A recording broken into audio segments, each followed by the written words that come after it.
मेरे प्रिय मित्रों, आइए स्वाध्याय के 58वीं संस्कृत साहित्य के 15वीं संगणक प्रौद्योगिकी के 17वीं पाठशाला में आइए प्रवेश करें। 9 नवंबर 2020 भूमंच ज्योतिष पाठशाला स्वाध्याय दिवस 58वां संस्कृत साहित्य का 15वां संगणक प्रौद्योगिकी का 17वां उत्तराखंड मुक्त विश्वविद्यालय के पाठ्यक्रम के तहत यहाँ पर हम चर्चा करते हैं पाठों पर। जैसा कि हम जानते हैं पाठशाला के यहाँ पर 2 भाग, 2 सत्र। पहला सत्र पाठ्यचर्या प्रश्नोत्तर चर्चा, दूसरा पाठ्यक्रम अर्थात पाठ्य चर्चा। इसके अंतर्गत आज हम प्रश्नोत्तर चर्चा करेंगे भाग दूसरे में। और दूसरे की प्रश्नोत्तर चर्चा के अंतर्गत आज हम यहाँ पर पुनः रिवीजन करेंगे, पुनः दर्शन करेंगे जो हमने पहले उत्तराखंड मुक्त विश्वविद्यालय के स्नातक प्रथम वर्ष के प्रथम प्रश्न पत्र, जिसको उत्तराखंड मुक्त विश्वविद्यालय हल्द्वानी इसको व्यक्त करता है, SL 101 नाटक अलंकार छंद इसको व्यक्त करता है। इसकी एक बार पुनरावृत्ति हम कर लेंगे। जो पाठ्यक्रम दिया गया है उसकी एक बार संक्षिप्त में पुनरावृत्ति कर लेंगे। इसको हम भाग 2 में, और आइए इससे पहले भाग 1 में आइए प्रवेश करें। भाग 1 में भी 2 भाग होंगे, 2 चरण होंगे। पहला चरण हम यहाँ पर कुछ सूचनाएं लेंगे, उसके बाद दूसरा रहेगा हमारा संगणक प्रौद्योगिकी को समझने का प्रयास। आइए समझें सूचना को। हिंदू धर्म ग्रंथों में सबसे प्राचीन उल्लेख भगवान शिव की बारात का मिलता है। अत्यंत प्राचीन है बारात ले जाने की परंपरा। हिंदू धर्म में विवाह और बारात का साथ चोली दामाद की तरह रहा है।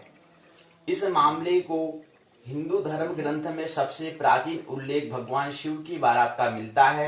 माना जाता है कि पवित्र सप्तऋषियों द्वारा माता पार्वती के साथ उनके विवाह की तिथि निश्चित कर दिए जाने के बाद भगवान शंकर ने अपने गणों को बारात की तैयारी करने का आदेश दिया। इस बारात में तमाम गणों भूत पिशाचों की सेना सहित माता चंडी देवी, भगवान विष्णु, भगवान ब्रह्मा और इंद्र अन्य देवता सहित संपूर्ण सृष्टि के तत्व शामिल हुए थे। त्रेता युग में राम सीता की बारात का प्रसंग भी आता है। त्रेता युग में भगवान राम और माता सीता के विवाह के समय की बारात का भी जिक्र उल्लेख मिलता है, जिसकी परंपरा आज भी कुछ क्षेत्रों में निभाई जाती है।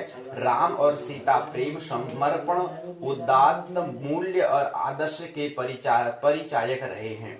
राम जैसा कोई पुत्र, भाई, योद्धा या राजा नहीं हुआ, उसी तरह सीता जैसी कोई पुत्री, पत्नी, माँ, बहू नहीं हुई। समाज के लोगों की भागीदारी है उद्देश्य। बारात की परंपरा विवाह में समाज के लोगों की भागीदारी के साथ साथ ऐसे समारोहों में बढ़ चढ़कर खुशियां मनाने से जुड़ी हुई है।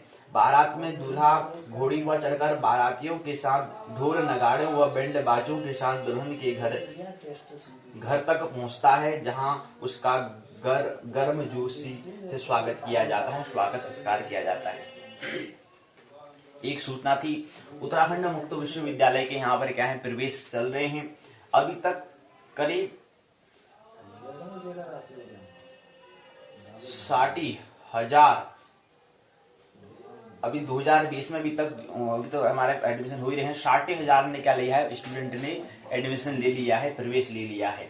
ये उत्तराखंड मुक्त विश्वविद्यालय अनुमान लगा रहा है कि इस बार 90,000 तक स्टूडेंट क्या करेंगे, यहाँ पर एडमिशन लेंगे, प्रवेश लेंगे अनुमान। और पिछली बार 70,000 करीब 78,000 लोगों ने लिया था, करीब 70,000 के करीब लोगों ने यहाँ पर प्रवेश लिया था विद्यार्थियों ने। इस बार क्या है 90,000 स्टूडेंट की यहाँ पर संभावना है, जिसमें स्नातक में अंडर ग्रेजुएट में 37,535 ने प्रवेश लिया है। पोस्ट ग्रेजुएट प्रास्नातक में 22,333 स्टूडेंट ने यहाँ पर प्रवेश लिया है। 8 क्षेत्रीय कार्यालय हैं उत्तराखंड मुक्त विश्वविद्यालय। उसके अंदर पहले में देहरादून, दूसरे में हल्द्वानी आता है। तो हल्द्वानी और देहरादून 2 क्षेत्रीय कार्यालय हैं, जिसमें हल्द्वानी में 14,248 स्टूडेंट ने प्रवेश लिया। दून में 18,181 स्टूडेंट ने प्रवेश लिया। ये उत्तराखंड मुक्त विश्वविद्यालय में प्रवेश की हम बात करें। पिछले साल यहाँ पर जो सेंटर स्टडी सेंटर थे वो 90 थे, इस बार 120 बढ़कर 120 हो चुके हैं। तो ये सूचना हमें यहाँ पर दी गई है। इसी क्रम में एक और है, धनतेरस के बहाने धर्म, कला, विज्ञान और साहित्य। धर्म क्या है, कला क्या है, विज्ञान क्या है, इसको समझते हैं, और साहित्य क्या है। कार्तिक मास में पंच पर्वों का आरंभ धनतेरस अर्थात धनवंतरी जयंती से होता है। भारत में नामकरण भी एक संस्कार है। चरक संहिता में बालक का नाम नक्षत्र, देवता या 3 पीढ़ी के पूर्वजों के नामाक्षर युक्त नाम रखने का निर्देश है। कालक्रम में व्यक्ति के किसी विशेष गुण के आधार पर नाम रखने की प्रथा से प्रचलित हुई। ऐसा प्रतीत होता है कि धनवंतरी नाम भी विशिष्ट गुण बोधक है। आयुर्वेद के जनक भगवान धनवंतरी के प्राकट्योत्सव पर हमें गर्व होना चाहिए कि मानवता को हमने सर्वप्रथम वैज्ञानिक चिकित्सा शास्त्र उपलब्ध कराया। आयुर्वेद अपने अष्टांगों शल्य, शालाक्य, कार्य चिकित्सा, भूत विद्या, कौमार वृत्त, अगध तंत्र, रसायन तंत्र और वाजीकरण से तब यौवन काल में था, जब अन्य चिकित्सा पद्धतियों का कोई अस्तित्व नहीं था। इसमें धर्म, कला, विज्ञान और साहित्य।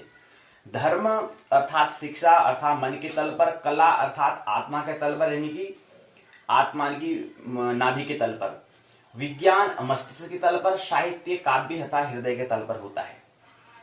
तो इसमें धर्म, कला, विज्ञान और साहित्य भी समाहित है।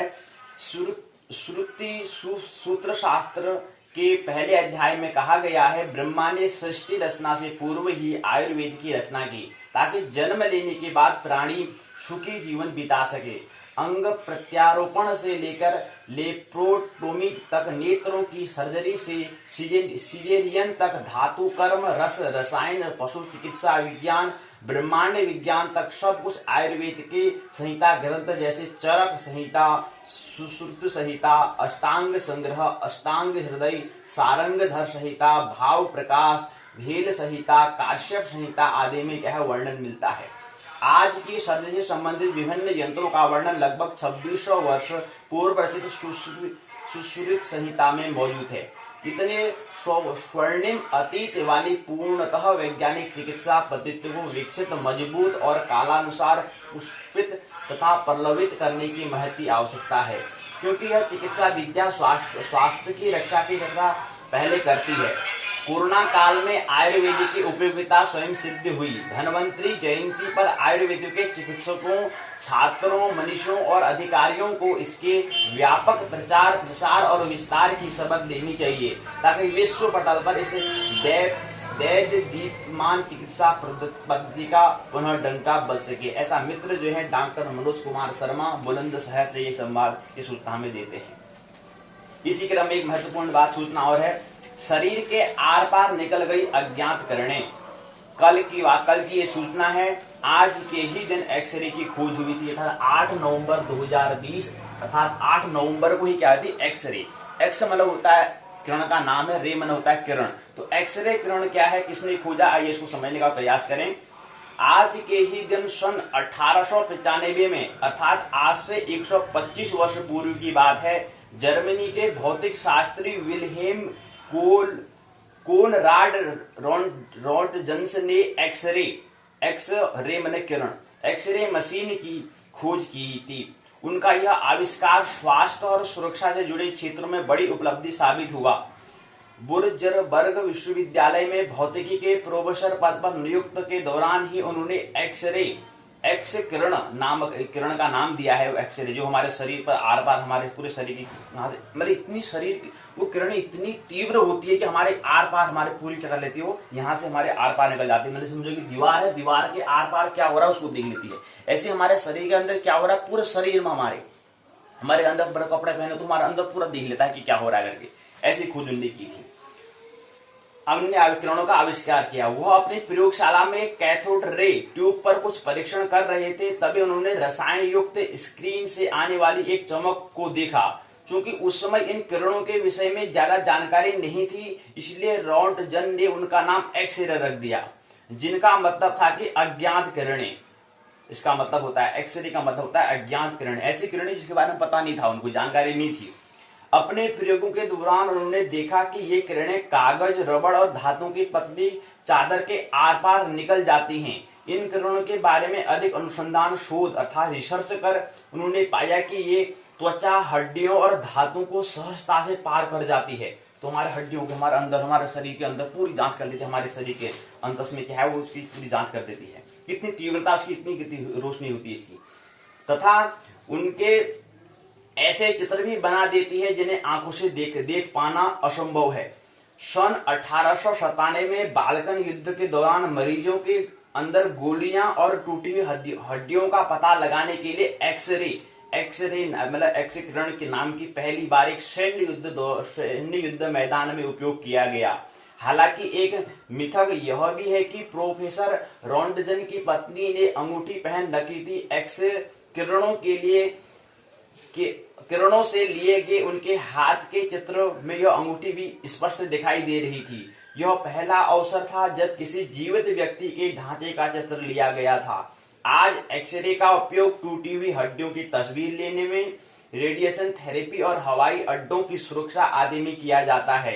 इस खोज के लिए विल्हेम कोनराड रॉन्टसन को सन 1901 में भौतिकी का नोबेल प्राइज, मतलब नोबेल पुरस्कार, विश्व का सबसे पहला पुरस्कार, प्राइज जो है नोबेल पुरस्कार है। तो उनको कब मिला? 1901 में। और उन्होंने 1895 में अर्थात 6 वर्ष के बाद, जब 1900 खोज की 6 वर्ष बाद उसको नोबेल प्राइज दिया गया। मित्र विल्हेम कोनराड रॉन्टसन को क्या है 1901 में पुरस्कार मिला। ये चीज है। आज के दिन एक्सरे की शरीर के आर पार निकल गई अज्ञात किरणें। तो 8 नवंबर की बात है। 8 नवंबर को आज से 125 वर्ष पूर्व एक्सरे जो किरण है उसकी खोज की थी। मित्र यहाँ पर कांगड़ा से दिनेश चट्टाई हमें सूचना देते हैं। इसी क्रम में आइए, आज क्या है, उत्तराखंड स्थापना दिवस है। 9 नवंबर 2000 को क्या है उत्तराखंड की स्थापना हुई थी। उत्तर प्रदेश से ये इसका विभाजन हुआ था उत्तराखंड। 2007 में इसको इससे पहले उत्तरांचल कहते थे, लेकिन बाद में इसमें नाम में परिवर्तन किया गया, फिर उत्तराखंड रखा गया। क्या मतलब होता है उत्तराखंड? यहाँ पर संधि विच्छेद अगर करने हैं तो यहाँ पर देखें, उत्तरधन खंड से बनता है उत्तराखंड। उत्तरधन खंड। अब यहाँ पर र और यहाँ पर अ, दोनों के अ और दोनों के यहाँ पर भी अ। रॉ में क्या है? अ है, क्योंकि रॉ क्या है? एक कॉन्सोनेंट, एक व्यंजन है, और व्यंजन में स्वर होता है जी। 13 हमारे स्वर होते हैं। उन 13 स्वर में जो हमारे व्यंजन हैं, व्यंजन में स्वर होता है। तो रॉ जो हम कहते हैं, रॉ पीछे अ आता है। रॉ, क, तो पीछे अ आ रहा है। तो यहाँ पर रॉ के पीछे जो अ है, और ख में भी अ है, अर्थात इन दोनों के अ से यहाँ पर क्या बन जाता है? आ बन जाता है, अर्थात यहाँ पर दीर्घ संधि हो जाती है, और यहां से बन जाता है उत्तरा बन जाता है। क्या बन जाता है? उत्तरा बन जाता है। और उत्तराखंड यहाँ पर इसलिए इसका नाम बन गया। तो उत्तराखंड मतलब उत्तर का जो खंड अर्थात जो हिस्सा हो। तो हमारा देखते हैं कि हमारे जो भारत का मैप हमारा उत्तर में भाग में आता है। ये पूर्व होता है, ये पश्चिम होता है, ये उत्तर, ये दक्षिण, ये भाग होता है, इसलिए उत्तराखंड कहते हैं। और ऐसे ही पिछले इसका नाम था उत्तरांचल। उत्तर का अंचल, अंचल आपने कभी देखा होगा कि आंचल हम कहते हैं, साड़ी के आंचल की हम बात करते हैं। ऐसे ही क्या है, आंचल मतलब अंचल की यहाँ पर बात करते हैं, हिस्सा मतलब उत्तर का हिस्सा। तो वही बात है, उसका नाम परिवर्तन कर दिया था, उत्तराखंड रख दिया गया था। तो आइए 20 सफल, यहाँ पर कुछ सूचना हमारे मित्र यहाँ पर देना चाह रहे हैं कि 20 साल का सफर कैसे रहा। आइए समझे। 20 साल में कहां पहुंचा उत्तराखंड? जनतंत्र की राजनीति मूलतः विकास की राजनीति में तब्दील होती जा रही है, जो उसे जितनी प्रतिबद्धता व ईमानदारी से करेगा, जनता उससे उतनी जुड़ती जाएगी। उत्तराखंड की जनता ने 20 वर्षों में दिखाया है कि वह एक विकासमान जनतंत्र चाहती है। उत्तर प्रदेश से अलग होकर उत्तराखंड को नया राज्य बने 20 वर्ष हो गए हैं। 9 नवंबर 2000 को उत्तर प्रदेश के पर्वतीय अंचल, जिनमें लगभग 93% पर्वत एवं 64% जंगल क्षेत्र पड़ता है, एक नए राज्य के रूप में संयोजित किए गए थे। त्वरित विकास और सक्षम प्रशासन के लिए ऐसा किया गया था। इस क्षेत्र के अविकास के विरुद्ध यहाँ की जनता की आकांक्षा को देखकर यह निर्णय लिया गया। प्रश्न बताओ कि उत्तर प्रदेश से उत्तराखंड को अलग करने की क्यों आवश्यकता हुई? उत्तराखंड, भारत में 35 राज्य हैं, जिसमें 9 केंद्र शासित और 28 राज्य। 36 क्या है? 36 यहां पर राज्य हैं। इन राज्यों को हमने अलग क्यों किया? राज्य और एक पूरे देश में क्या अंतर होता है? कभी आपने विचार किया? पूरे देश को अगर हम उसको विकास करना है तो छोटे छोटे भाग में क्या करेंगे? विभाजित करेंगे। कहने का मतलब अगर आपको कोई एक अच्छा विकास करना है, अगर आपको एक कंपनी है, समझ लो कोई एक टीम है, जैसे कोई क्रिकेट टीम होती है, तो क्रिकेट टीम के लिए क्या करना पड़ता है? सबको अपना योगदान देना पड़ता है, सबको रन बनाने में, तब जाके टीम जीतती है, विजेता होती है। ऐसे ही क्या है, पूरे भारत को अगर वो सर्वांगीण अगर विकास करना है तो उसको छोटे छोटे भागों में, एक एक भाग को जिम्मेदारी दी जाएगी, ग्रुप को जिम्मेदारी दी जाएगी ताकि विकास हो। तो देशों में हमने इसको अलग अलग इसलिए किया ताकि विकास हो सके, डेवलपमेंट हो सके। ऐसी कुछ यहाँ पर बात आई तो कहा कि उत्तर प्रदेश काफी बड़ा हो गया है, जिसको थोड़ा इसमें विकास नहीं हो पा रहा, सभी लोगों तक ये बातें सूचना नहीं जा रही है, तो उसको अलग कर दो ताकि सभी लोगों तक यहाँ पर सूचना पहुंचाए, सभी लोगों को क्या है विकास उपलब्ध हो, इसलिए हमें अलग करना पड़ता है। तो एक नए राज्य के रूप में संयोजित किए गए थे। त्वरित विकास और सक्षम प्रशासन के लिए ऐसा किया गया था जी। इस क्षेत्र के अविकास के विरुद्ध यहाँ की जनता के आकांक्षा को देखकर यह निर्णय लिया, यह डिसीजन लिया गया था। न केवल उत्तराखंड, जिसे पहले उत्तरांचल नाम दिया गया था, ख्याल रहना चाहिए। तो उत्तरांचल का मतलब ये उत्तर का जो अंचल है वही उत्तरांचल है, अंचल मतलब होता है हिस्सा। ऐसे उत्तराखंड, उत्तर का जो खंड है वही उत्तराखंड है, जिसे पहले उत्तरांचल नाम दिया गया था। बल्कि लगभग एक ही समय में छत्तीसगढ़ और झारखंड जैसे अन्य 2 छोटे राज्य और बनाए गए थे। यह माना गया था कि छोटे राज्य बनने से इन क्षेत्रों में विकास की धीमी गति से निजात मिल सकती है। इन नए राज्यों की जनता में एक ऐसे नेतृत्व पाने की आकांक्षा थी जो उनका हो, उनको जान समझ हो एवं उनके प्रति संवेदनशील हो। इन राज्यों को बने 20 वर्ष का एक लंबा कालखंड पूरा हो गया है जी। छत्तीसगढ़ और ये भी हमें बता रहे हैं झारखंड, ये इनको भी 20 वर्ष हो चुके हैं। इन राज्यों को बने 20 वर्ष का एक लंबा कालखंड पूरा हो गया है। इन 20 वर्षों में विकास और राजनीति के संदर्भ में इन राज्यों के प्रदर्शन का मूल्यांकन किया जाना चाहिए। अगर गहराई से मूल्यांकन किया जाए तो उत्तराखंड की विकास गति अन्य छोटे राज्यों की तुलना में बेहतर मानी जाएगी। उत्तराखंड की आर्थिक विकास दर राष्ट्रीय आर्थिक विकास दर से भी बेहतर मानी गई है। उत्तराखंड में औसतन 10% की आर्थिक विकास दर का लक्ष्य प्राप्त किया गया, जो 6-7% के राष्ट्रीय विकास दर की तुलना से ज्यादा है। शिक्षा, स्वास्थ्य, जन्म एवं मृत्यु दर जैसे अनेक सामाजिक मानकों के दृष्टिकोण से इस राज्य का प्रदर्शन अनेक राज्यों में बेहतर माना गया है। ये तीनों छोटे राज्य जन और सामाजिक आकांक्षाओं की राजनीतिक अभिव्यक्ति से बने थे। इन्हें बनाने वाले जन आंदोलनों में यह कामना साफ देखी जा सकती थी कि इन राज्यों का नेतृत्व जड़ों से जुड़े हुए एवं यहाँ के समाज के प्रति संवेदना से ओतप्रोत हो। ऐसा हुआ भी। अब तक 5 विधानसभा चुनाव देख चुके उत्तराखंड के 8 मुख्यमंत्री में प्राय सभी यहाँ की जमीन से जुड़े रहे जी। यहाँ पर क्या है, 20 वर्ष में अब तक 5 विधानसभा चुनाव हो चुके हैं। प्रश्न पूछा जा सकता है सामान्य ज्ञान में कि अब तक कितने विधानसभा चुनाव हो चुके हैं उत्तराखंड को 20 वर्ष के सफर में। तो प्रश्न होगा, इसका उत्तर होगा 5 विधानसभा चुनाव देख चुका है उत्तराखंड। और कितने मुख्यमंत्री रहे हैं? 8 मुख्यमंत्री रहे हैं। प्राय सभी यहाँ की जमीन से जुड़े हुए थे। नारायण दत्त तिवारी हालांकि उत्तराखंड बनने से पहले ही राष्ट्रीय नेता के रूप में प्रतिष्ठित रहे। उत्तराखंड बनने के बाद उनके विकास की आधारशिला उन्होंने भी रखी। विजयी बहुगुणा जो हेमवंती नंदन बहुगुणा के सुपुत्र हैं, इलाहाबाद में पले बड़े। इलाहाबाद में अपने लंबे प्रवास के बाद जब वह उत्तराखंड की राजनीति में आए तो उन्होंने साबित किया कि यहाँ की सामाजिक अंतर विरोधों की गहराइयों से समझते हैं। उत्तराखंड के अन्य मुख्यमंत्री जैसे भगत सिंह कोश्यारी, भुवन चंद्र खंडूरी, रमेश पोखरियाल निशंक, त्रिवेंद्र सिंह रावत इन क्षेत्रों की जन आकांक्षाओं से गहराई से जुड़े हुए हैं जी। अभी प्राय यहाँ पर वर्तमान में कौन है? त्रिवेंद्र सिंह रावत मुख्यमंत्री है जी। हरीश रावत की शिक्षा दीक्षा हालांकि लखनऊ में हुई, परंतु उत्तराखंड की जमीन से उनका रिश्ता बना रहा। रमेश पोखरियाल निशंक उत्तराखंड के लोकप्रिय जन नेता हैं। वह कांग्रेस के अत्यंत लोकप्रिय नेता शिवानंद नौटियाल को, जो 5 बार से लगातार उस कर्णप्रयाग क्षेत्र से जीत रहे थे, हराकर 1991 में उत्तर प्रदेश विधानसभा में पहुंचे थे। 2009 से 2011 के बीच जब वह उत्तराखंड के मुख्यमंत्री बने तो उन्होंने राज्य में लघु उद्योग को प्रोत्साहित करने का काम किया। विज्ञान और प्रौद्योगिकी, साइंस और टेक्नोलॉजी की सहायता से पहाड़ी क्षेत्रों में रहने वाले लोगों की जीवन शैली के स्तर को बढ़ाने के लिए कई योजनाओं को प्रारंभ किया। हरीश रावत भी पहले एक सफल जन नेता के रूप में उत्तराखंड में लोकप्रिय हुए, फिर वह राज्य के मुख्यमंत्री बने। त्रिवेंद्र सिंह रावत उत्तराखंड जमीन में संघर्ष कर बड़े हुए हैं। उत्तराखंड की राजनीतियों में 2 दल कांग्रेस एवं भारतीय जनता पार्टी प्रभावी है। हर 5 साल में उनमें ही अदला बदली चलती रहती है। उत्तराखंड क्रांति दल जैसे संगठन, जो उत्तराखंड के निर्माण के समय काफी सक्रिय थी, राज्य की राजनीति में आज हाशिए पर हैं।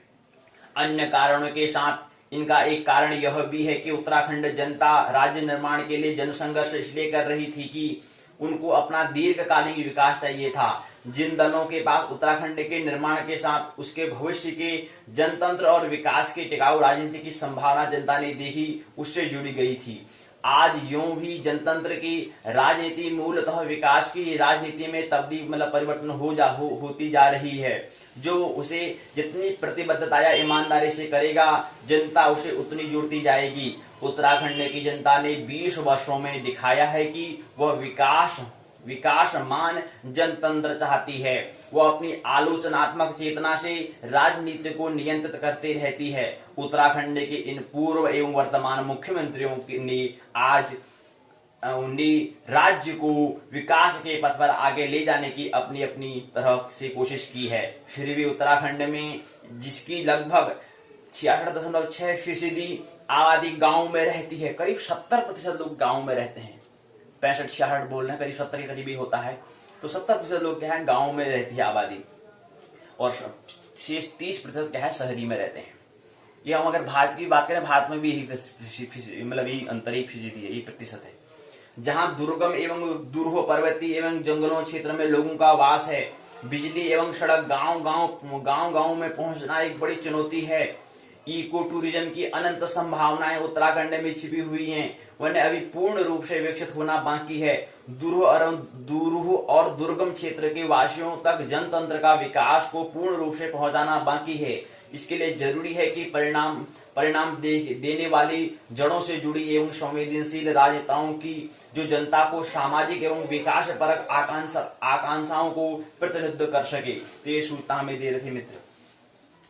इसी क्रम में एक और है, राज्य गठन के 20 साल बेरोजगारी दर 14% के पार जी। 14% लोग हैं बेरोजगार हैं।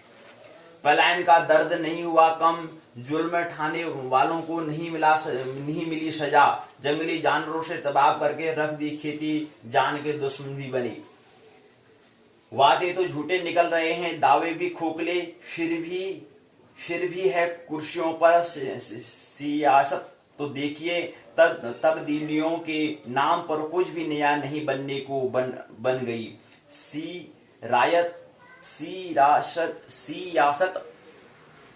सियासत को देखिए। जन कवि वल्ली सिंह चीमा की लिखी गजल की ये लाइनें उत्तराखंड के हालातों पर सटीक बैठती हैं। लंबे जनसंघर्ष और 42 कुर्बानी के बाद मिले अलग राज्य में विकास कार्य तो हुए, लेकिन पलायन, बेरोजगारी, शिक्षा, स्वास्थ्य के सवाल ज्वलंत बने हुए हैं। प्रदेश में बेरोजगारी दर में 3 गुना अधिक का इजाफा हुआ है।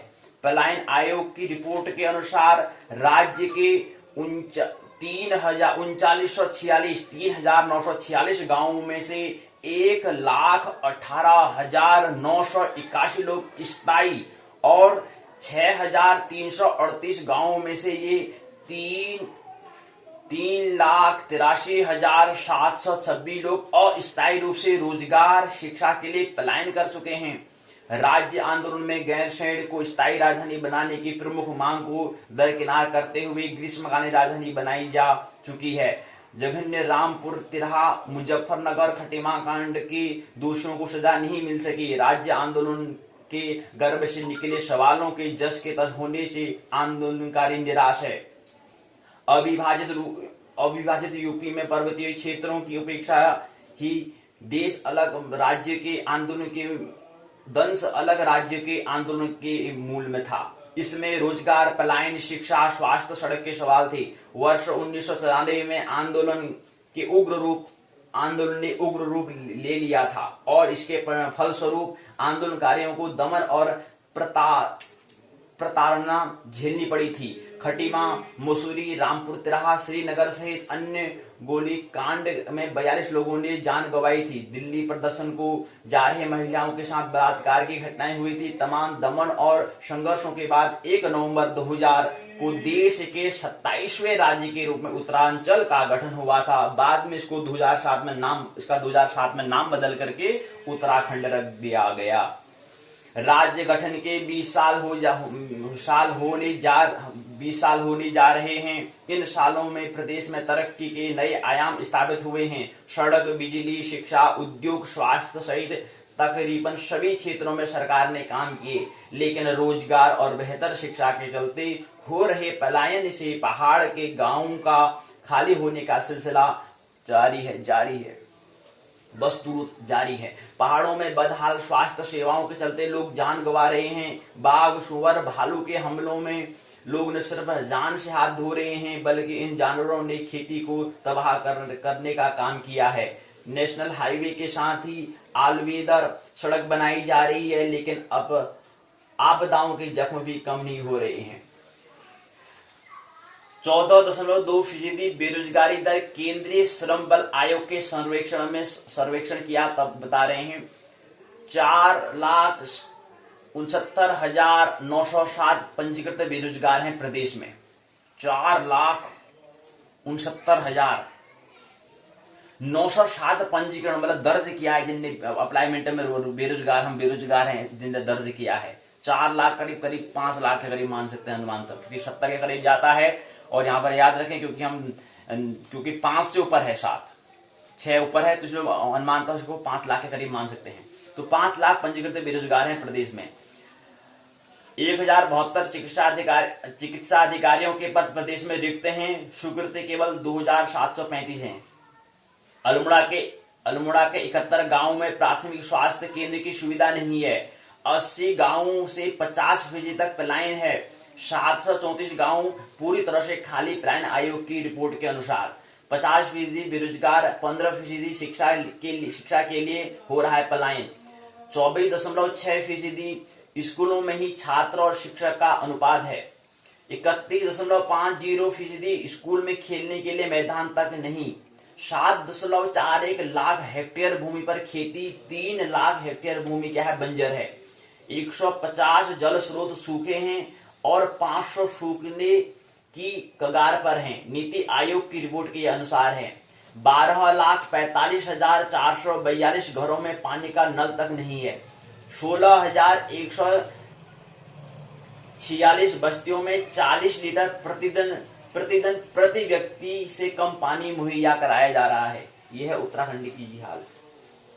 तो राज्य गठन में 20 साल हो चुके हैं। बेरोजगारी दर 14.2% तक पहुंच चुकी है जी। कितने लोगों ने? करीब 4,69,907 लोगों ने, करीब हम 5 लाख मान लेते हैं, थोड़ा हम एडवांस में चलते हैं। तो 5 लाख लोगों ने क्या करा है, पंजीकरण किया है एम्प्लॉयमेंट में। हम बेरोजगार हैं 5 लाख लोगों ने। तो ये सूचना थी। आइए पाठशाला का जो हमारा पहला चरण था वो पूर्ण होता है। आइए पाठशाला के भाग 1 के द्वितीय चरण में आइए प्रवेश करें। तो कल के हम संगणक प्रौद्योगिकी को समझने का प्रयास कर रहे हैं। आज 17वीं पाठशाला है। आइए 17वीं पाठशाला में प्रवेश करें। तो इससे पहले हमने 5वां अध्याय को देखने का हमने प्रयास किया। आज 6ठा अध्याय अगला लेसन है, उसको समझते हैं। इसमें माइक्रोसॉफ्ट विंडोज एक्सपी में डाटा को व्यवस्थित करना, यह है लेसन का नाम दिया गया है।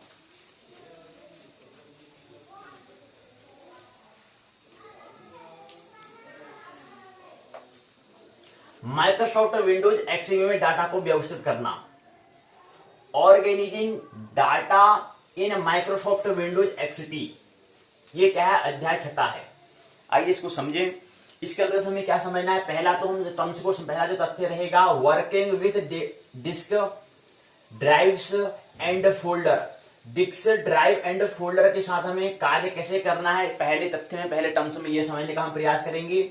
इसके साथ साथ डिस्क एंड ड्राइव, डिस्क और ड्राइव क्या होता है, इसको हम समझने का प्रयास यहाँ पर करेंगे। उसके बाद डाटा कैसे व्यवस्थित करना है, कैसे इसको मैनेजमेंट करना है, ये हम यहाँ पर बात करने पहले चरण में समझेंगे। डाटा को कैसे व्यवस्थित करना है, ये हम समझने का प्रयास पहले चरण में करेंगे, पहले टर्म्स में, पहले तथ्य में करेंगे। दूसरा तथ्य, वाइनिविंग content of your computer.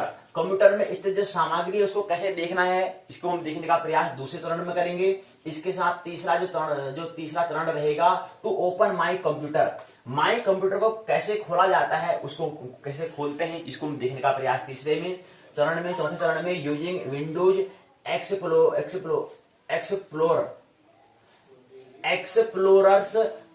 To view the file structure.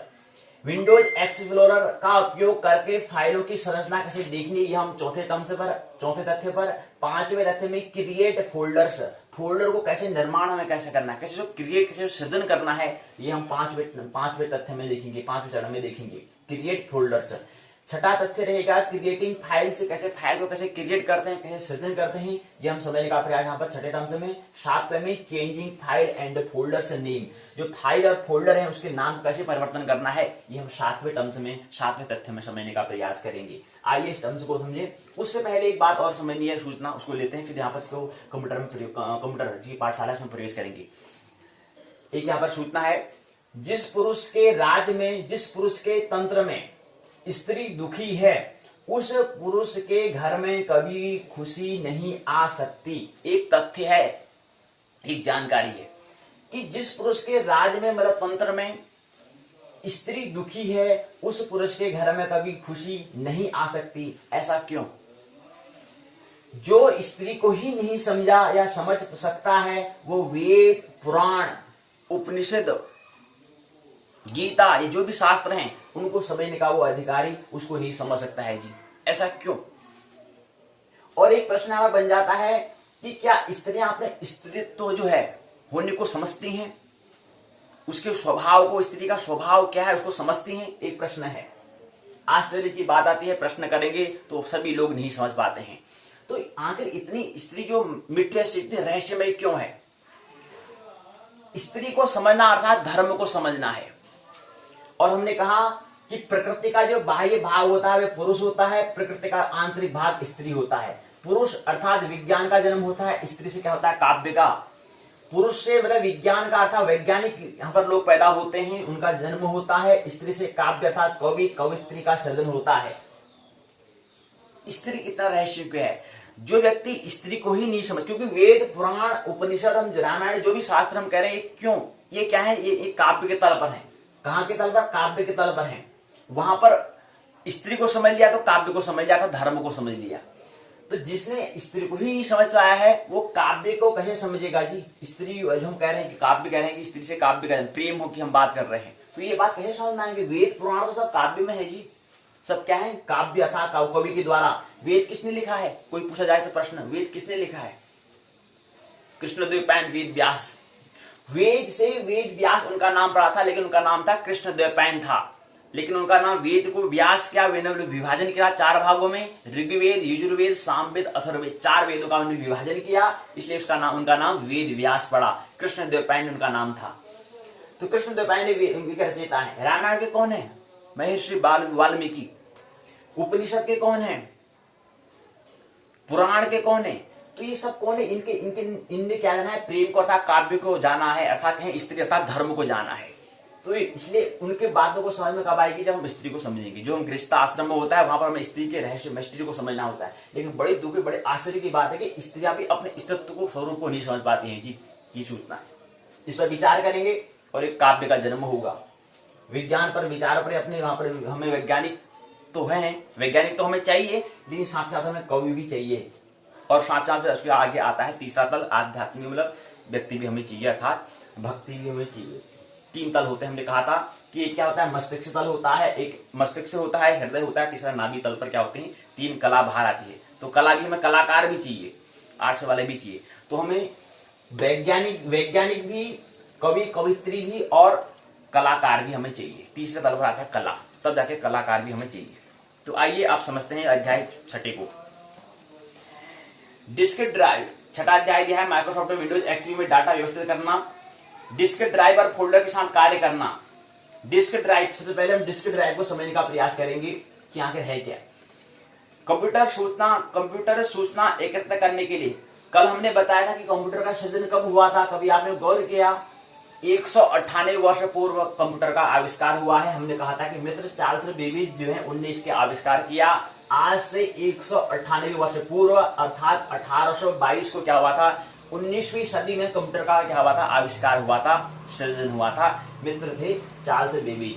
तो चार्ल्स बेबेज के द्वारा क्या है, कंप्यूटर का आविष्कार हुआ है। करीब करीब 2 सदी होने वाले हैं जी। आइए उसी को हम समझने का प्रयास यहाँ पर कर रहे हैं। कंप्यूटर सूचना एकत्र करने के लिए डिस्क ड्राइव का प्रयोग होता है। Floppy disk drive, hard disk drive और CD रोम ड्राइव सूचना एकत्र करने के लिए प्रयोग की जाने वाले ड्राइव हैं। प्रत्येक ड्राइव एक नाम से प्रदर्शित की जाती है, जिसे ड्राइव नेम हम कहते हैं। एक ड्राइव का नाम वर्णमाला के किसी भी अक्षर पर हो सकता है। फ्लॉपी डिस्क ड्राइव साधारणतः ड्राइव ए से प्रदर्शित की जाती है। आप हार्ड डिस्क ड्राइव की तुलना में स्टोरेज हाउस से भी कर सकते हैं। डाटा को कैसे व्यवस्थित करना है, अगला हमारा जो बिंदु था, डाटा को कैसे व्यवस्थित करना है, उसको समझने का प्रयास करते हैं। कंप्यूटर डाटा और सूचना को फाइल के रूप में स्टोर करता है, रक्षित करता है, वहां पर रक्षित किया जाता है, स्टोर किया जाता है। फाइल एक कंप्यूटरीकृत दस्तावेज होता है। फाइल क्या है? फाइल का मतलब क्या होता है, दस्तावेज। अब फाइल जो आखिर किसे कहते हैं, फाइल हम अंग्रेजी शब्द आंग्ल भाषा का उपयोग किया जा रहा है, लेकिन हिंदी में क्या कहते हैं इसको? यहाँ पर हम देखेंगे फाइल को, अभी हम क्रिएट फोल्डर को, फोल्डर का मतलब क्या होता है, क्रिएट फाइल, फाइल क्या होता है, ये अंग्रेजी भाषा, इसको हिंदी में क्या कहते हैं, फाइल किसे कहते हैं? तो बता रहे हैं कि कंप्यूटर डाटा और सूचना को फाइल के रूप में हम क्या करते हैं, स्टोर करते हैं, रक्षित करते हैं। फाइल क्या है? फाइल एक कंप्यूटरीकृत मतलब क्या है, संगणकीकृत क्या है, एक दस्तावेज होता है जो सूचना को विभिन्न रूपों से, जैसे टेक्स्ट और चित्रों आदि में स्टोर करता है। फाइलों के 2 भाग होते हैं। फाइल की हम बात कर रहे हैं, फाइल के 2 भाग होते हैं, दस्तावेज के 2 भाग होते हैं। कंप्यूटर का जो दस्तावेज है उसको समझने का प्रयास। इसके 2 भाग होते हैं। पहला होता है प्राइमरी नेम, दूसरा होता है एक्सटेंशन नेम। पहला प्राइमरी नेम, यह फाइल के नाम का पहला भाग होता है। यह वह नाम होता है जिसमें फाइल पहचानी जाती है। दूसरा आता है एक्सटेंशन, दूसरी भाग में फाइल का नाम का विस्तार एक्सटेंशन होता है। एक्सटेंशन मतलब क्या होता है, विस्तार होता है। जो आंग्ल भाषा का उपयोग, अंग्रेजी का जो शब्द है एक्सटेंशन मतलब होता है विस्तार, फैलना। तो एक्सटेंशन मतलब कह रहे हैं कि विस्तार है, होता है। तथा यह फाइल के प्रकार या समूह को क्या करता है, प्रदर्शित करता है। जैसे कि मान लीजिए वर्ड में बनाई गई एक फाइल लेसन 1 डॉक्ट है। यहाँ लेसन 1 फाइल का नाम तथा डॉक्ट एक्सटेंशन है। फाइल के नाम में निम्नलिखित शामिल हो सकते हैं। पहला होता है अक्षर, दूसरा संख्याएं, तीसरा खाली स्थान, चौथा विशेष कैरेक्टर, जैसे कि यह बड़ा कोष्टक, छोटा कोष्टक, मध्य कोष्टक, ये जो चिन्ह बताते हैं ये यहाँ पर होते हैं। @ हो गया, प्रतिशत वाला चिन्ह हो गया, ये चिन्ह यहाँ पर हो सकते हैं। विशेष कैरेक्टर जैसे कि हमने बता रहे हैं कि छोटा बड़ा कोष्टक, छोटा कोष्टक या मध्य कोष्टक, ये @ प्रतिशत, ये चिन्ह इसमें आते हैं। फाइलों को व्यवस्थित करने के लिए विंडोज एक्सपी में फोल्डर का प्रयोग किया जाता है। फोल्डर फाइलों के लिए एक थैले का काम करता है। यह पीले रंग में क्या होता है, प्रदर्शित होता है। कभी देखा हमने फोन में भी होता है वो जो पीला पीला बॉक्स दिखाई देता है, फोल्डर। ऐसे ही कंप्यूटर में भी होता है, ऐसे ही लैपटॉप में भी होता है। उसको कहते हैं फोल्डर। उसका रंग कैसा होता है, पीले रंग में दिखाया जाता है। एक फोल्डर के अंदर फाइल होती है और फोल्डर दोनों हो सकते हैं। एक फोल्डर के अंदर फाइल और फोल्डर दोनों हो सकते हैं। कहते हैं फोल्डर की जो हम बात है उसके अंदर फाइल भी होती है, अलग अलग हम फोल्डर बना देते हैं उस नाम से। कभी दिखा होगा कंप्यूटर में फोल्डर। प्रश्नोत्तर चर्चा होगी तो वहां पर इसको हम प्रैक्टिकल करेंगे तो पता चल जाएगा। हम जब खोलेंगे तो अच्छा ये फाइल इसकी बात हो रही है। चिंटू प्रश्न पूछ रहा है, गुरु जी आपका लैपटॉप लाए नहीं? अरे यार भूल गया लैपटॉप, तो कल लाऊंगा, कल दिखाऊंगा। तो जब कभी जिस दिन प्रश्नोत्तर चर्चा होगी वहां पर दिखाएंगे। तो फोल्डर यहाँ कहने से समझ में नहीं आता, तो लैपटॉप खोलेंगे तो दिखाएगा अच्छा ये फोल्डर है, यहाँ पर दिखा रखा है, आप देख सकते हैं यहाँ पर चित्र में दिखाया, तो ये फोल्डर है, इस फोल्डर की यहाँ बात हो रही है। तो फोल्डर क्या होता है, फोल्डरों में, फोल्डर के अंदर फाइल और फोल्डर दोनों हो सकते हैं। एक फोल्डर के अंदर स्थित फोल्डर को उप फोल्डर हम कहेंगे या सब फोल्डर कहेंगे। एक फोल्डर है, इस फोल्डर के अंदर क्या होते हैं, और एक फोल्डर के अंदर फाइल भी होंगी, फोल्डर भी होंगी, लेकिन फोल्डर को क्या बोल देंगे, थोड़ा अंतर करने के लिए सब फोल्डर बोल देंगे, उप फोल्डर। जैसे हम राष्ट्रपति कहते हैं, उपराष्ट्रपति कहते हैं। राष्ट्रपति होता है और कभी राष्ट्रपति कभी छुट्टी में होगा तो उपराष्ट्रपति चलाता है शासन को, उसकी उनको दे देते हैं कुछ समय के लिए। ऐसे यहाँ पर फोल्डर है, तो फोल्डर के अंदर उसी फोल्डर को नाम उप फोल्डर कह सकते हैं। कंप्यूटर में स्थित सामग्री को देखना, viewing contents your computer. My computer floppy disk drive, CD ROM drive, network में स्थित ड्राइव के कंटेंट्स मतलब सामग्री को प्रदर्शित करता है। माई कंप्यूटर खोलने के लिए क्या करना है, टू ओपन माई कंप्यूटर, अब अपने कंप्यूटर को खोलना है तो क्या करना होगा, उसके लिए कुछ बातें ख्याल रखनी होती है, तब जाके खुलता है। पहली बात है स्टार्ट पर हमें क्लिक करना होता है, तब माई कंप्यूटर में क्या हो जाए क्लिक हम करेंगे, तब जाके हम क्या करेंगे, माई कंप्यूटर हम क्लिक हमें करना होगा। उससे पहले क्या करना होगा, स्टार्ट पर हमें क्लिक करना होगा, स्टार्ट वाला जो बटन है उसको दबाना होगा। उसके बाद क्या आएगा, माई कंप्यूटर आएगा। माई कंप्यूटर के बाद हमें क्या ये दिखाई देगा, यहाँ पर ये दिखाने का, माई कंप्यूटर हम दिखा दिया, ये ओपन हो चुका है। ये यहाँ पर दिखाने का प्रयास यहाँ पर कर रहे हैं ये तस्वीर में, चित्र में। इससे माई कंप्यूटर की विंडो अर्थात खिड़की खुल जाती है। इसके दो भाग होते हैं, बाएं भाग में यह कंट्रोल पैनल, दूसरा माई नेटवर्क प्लेस और माई डॉक्यूमेंट्स आदि दिखाई देते हैं, और बाएं भाग में control panel, my network place, my documents दिखाया जाता है। दाएं भाग में दो भाग होते हैं, एक होता है हार्ड डिस्क ड्राइव, दूसरा डिवाइसेस विद रिमूव स्टोरेज। यह आपके कंप्यूटर में हार्ड डिस्क के पार्टीशन भाग को प्रदर्शित करता है। यहाँ पर हार्ड डिस्क के दो भाग होते हैं, ड्राइव सी, ड्राइव डी। अगला है डिवाइसेस विद रिमूव स्टोरेज। यह आपके कंप्यूटर में floppy disk drive, CD ROM drive और सिस्टम से आसानी से हटाए जाने वाले ड्राइवों की सूची को प्रदर्शित करता है।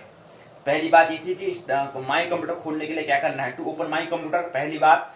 दूसरी बात है किसी फोल्डर या ड्राइव में स्थित सामग्री को देखने के लिए इस पर डबल क्लिक हमें करना होता है। यहाँ पर दिखाया है तस्वीर में, ये डबल हमें करना होता है। फिर अगला टर्म्स आता है विंडोज एक्सप्लोरर का प्रयोग करके फाइलों की संरचना को देखना। विंडोज एक्सप्लोरर सिस्टम में उपलब्ध समस्त सामग्री को प्रदर्शित करता है। विंडोज एक्सप्लोरर खोलने के लिए हमें क्या करना है, यहाँ पर दिखा है। पहले हमें स्टार्ट पर जाना होता है, जो हमारे कीबोर्ड दिया होगा उसमें स्टार्ट में जाएंगे, उसके बाद ऑल प्रोग्राम होगा, उसके बाद एसोसिएटीज में जाना होगा, उसके बाद विंडोज एक्सप्लोरर में जाना होगा, पर क्लिक करना होगा, तब जाके क्या होगा, विंडोज एक्सप्लोरर का उपयोग करके फाइल की हम संरचना को देख सकते हैं। ये पूरी फाइल की हम संरचना देख रही है, इससे विंडोज एक्सप्लोरर के विंडो में दिखाई देगी। विंडोज एक्सप्लोरर के दो भाग होते हैं, बायां भाग कंप्यूटर में स्थित ड्राइव और फोल्डर की सूची को दिखाता है, तथा दायां भाग में क्या है, चुनी हुई ड्राइव या फोल्डर में स्थित सामग्री को प्रदर्शित करता है। ड्राइव का डाटा देखने के लिए बाएं भाग में ड्राइव के आइटम पर हमें क्लिक करना होता है, इससे बाएं भाग में चुनी हुई ड्राइव में फोल्डर की सूची हमें दिखाई देती है। दाएं भाग में ड्राइव में स्थित फाइल और फोल्डर भी हमें क्या होता है, दिखाई देता है। इसकी क्रम में आगे यहाँ पर दिखा रखा है, ये तस्वीर में दिखाने का प्रयास यही कर रखा है। किसी फोल्डर में धन चिन्ह फोल्डर के अंदर सब फोल्डर उप फोल्डर को प्रदर्शित करता है। फोल्डर का विस्तार करने के लिए धन चिन्ह पर हमें क्लिक करना होता है। धन चिन्ह पर क्लिक करने के लिए ऋण चिन्ह में, धन चिन्ह पर क्लिक करने पर यह ऋण चिन्ह में बदल जाता है। बाएं भाग में उप फोल्डर प्रदर्शित होता है। आप विंडोज एक्सप्लोरर और माई कंप्यूटर में व्यू मेन्यू का प्रयोग करके फाइलों और फोल्डरों को प्रदर्शित करने के तरीके को बदल सकते हैं। व्यू मेन्यू में कई तरह के विकल्प होते हैं। थंब्नेल्स इस व्यू में फाइल और फोल्डर आइकन की तरह दिखाई देते हैं। दूसरा आता है टाइल्स, इसमें भी फाइल और फोल्डर आइकन की तरह दिखते हैं, साथ ही फाइल के प्रकार और आकारों पर भी जानकारी देता है। तीसरा है आइकन, इस व्यू में फाइल और फोल्डर आइकन की तरह दिखते हैं, इसमें आइकन के नीचे फाइल का नाम दिखाई देता है। इसमें आइकन टाइल्स व्यू की अपेक्षा छोटे होते हैं। अगला चौथा आता है लिस्ट, यह व्यू फाइल और फोल्डर के नाम को प्रदर्शित करता है। पांचवा डिटेल, यह व्यू फाइल और फोल्डर के साथ विस्तृत जानकारी देता है। इस व्यू में समूह की 4 स्तंभ होते हैं। पहला स्तंभ फाइल और फोल्डर का नाम बताता है, दूसरा स्तंभ फाइल का आकार को बताता है, तीसरा स्तंभ फाइल और फोल्डर का प्रकार बताता है, चौथा स्तंभ जो है फाइल और फोल्डर में पिछले परिवर्तन का दिन समय प्रदर्शित करता है। यहाँ पर दिखा रखा है my music, my video, my picture, my music, history, library, my pictures, ये पूरे यहाँ पर दिखाया गया है। आगे दिखा रखा है, आइकन से दिखा रखा है, लिस्ट है हमको दिया है। आइकन से हमारी ये होता है, आइकन ये है, हिस्टोरी हो गया, माई म्यूजिक हो गया, माई पिक्चर्स हो गया, माई वीडियो हो गया, विजुअल स्टूडियो हो गया। ये सब क्या है, आइकन्स हैं। लिस्ट यहाँ पर दिया है, download, my music, my picture, new folder, books, ये क्या है, ये लिस्ट है इसकी।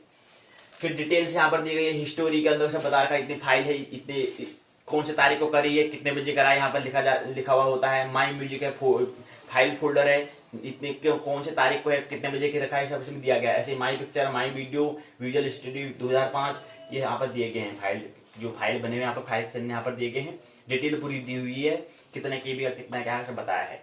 फोल्डर कैसे बनाना है, क्रिएट कैसे फोल्डर करते हैं, आइए इसको समझें।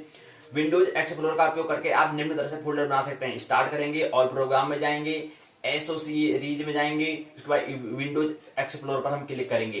तो पहली बात हम कुछ बातें ख्याल रखनी है। पहली बात, विंडोज एक्सप्लोरर में अपनी बाईं तरफ लोकल डिस्क C पर हमें क्लिक करना होगा। इससे ड्राइव C भी उपलब्ध सामग्री हमें दाईं तरफ दिखाई देगी। दूसरा है, फाइल मेन्यू में न्यू पर पॉइंट करने के बाद फोल्डर पर क्लिक करना होगा। इससे एक नया फोल्डर बन जाता है, यहाँ पर दिखाया गया है फोल्डर, यहाँ पर नया फोल्डर बन चुका है ये।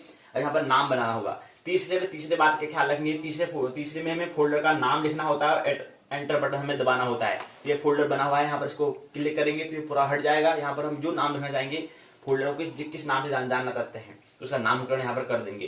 तो यहाँ पर नामकरण करने के लिए क्लिक करना पड़ता है, इसको सब हटाएंगे तो यहाँ पर हम लिख सकते हैं, टाइप करेंगे तो यहाँ पर नाम आ जाएगा। तो 3 बातें हमें रखनी होती है, तो फोल्डर बन जाता है। फाइल को कैसे बनाते हैं, फाइल कैसे बनाते उसको समझाइए। File, create of files, folder बनाने के बाद आप इसमें फाइल रख सकते हैं। फाइल बनाने के लिए हमें कुछ बातें ख्याल रखनी है। पहली बात है, विंडोज एक्सप्लोरर में फोल्डर पर हमें क्लिक करना होता है, क्योंकि नया बनाया हुआ फोल्डर खाली है, इसलिए इसमें कुछ नहीं दिखाई देता है, इसलिए उसको हमें क्लिक करना पड़ता है, उसके अंदर हमें जाना होता है। दूसरी बात है, फाइल मेन्यू में न्यू पॉइंट पर हमें क्लिक करना होता है। माइक्रोसॉफ्ट एक्सेल वर्कशीट पर हमें क्लिक करना होता है। इससे एक रिक्त माइक्रोसॉफ्ट एक्सेल वर्कशीट हमें फाइल बनी हुई दिखाई देती है, ये बनी हुई दिखा दी थी यहाँ पर, पूरी बात है। इसी प्रकार आप टेक्स्ट फाइल भी बना सकते हैं। इसके लिए हमें क्या करना है, फाइल न्यू टेक्स्ट डॉक्यूमेंट पर हमें क्लिक करना होता है।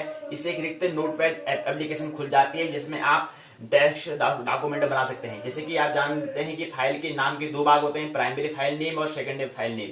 नीचे कुछ यहाँ पर सॉफ्टवेयर एप्लीकेशन और उसके एक्सटेंशन दिए गए हैं। सॉफ्टवेयर एप्लीकेशन क्या है, सॉफ्टवेयर मतलब सॉफ्ट मतलब मुलायम वियर ऐसा यंत्र, और एक्सटेंशन मतलब है विस्तार। पेंट हो गया, माइक्रोसॉफ्ट पॉइंट हो गया, माइक्रोसॉफ्ट वर्ड हो गया, माइक्रोसॉफ्ट एक्सेल हो गया, माइक्रोसॉफ्ट एक्सेस हो गया, माइक्रोसॉफ्ट एप्लीसर हो गया, माइक्रोसॉफ्ट फ्रंट पेज हो गया। तो इसको यहाँ पर एक्सटेंस पेंट को BMP में, माइक्रोसॉफ्ट पॉइंट को PPT में, .BMP .PPT, Microsoft word co dot में करते हैं, डॉट। माइक्रोसॉफ्ट एक्सेल को .XLS कहते हैं। माइक्रोसॉफ्ट एक्सेस को .MDB करते हैं। माइक्रोसॉफ्ट एप्लीसर को हम .PUB करते हैं। माइक्रोसॉफ्ट फ्रंट पेज को .HTM करते हैं। फाइल और फोल्डर के नाम कैसे बदलना है, आइए इसको समझें। जब भी आप एक फाइल और फोल्डर बनाते हैं, तो विंडोज XP में उसको अपने आप एक नाम दे देता है। आप अपनी इच्छानुसार फाइल और फोल्डर के नाम बदल सकते हैं। जब आप फोल्डर बनाते हैं तो उसमें कुछ नाम तो बन जाता है, लेकिन अपने तरह से नाम करने के लिए उसको आप अपना नाम परिवर्तन कर सकते हैं। इच्छानुसार अपने फाइल या फोल्डर पर आप नाम रख सकते हैं।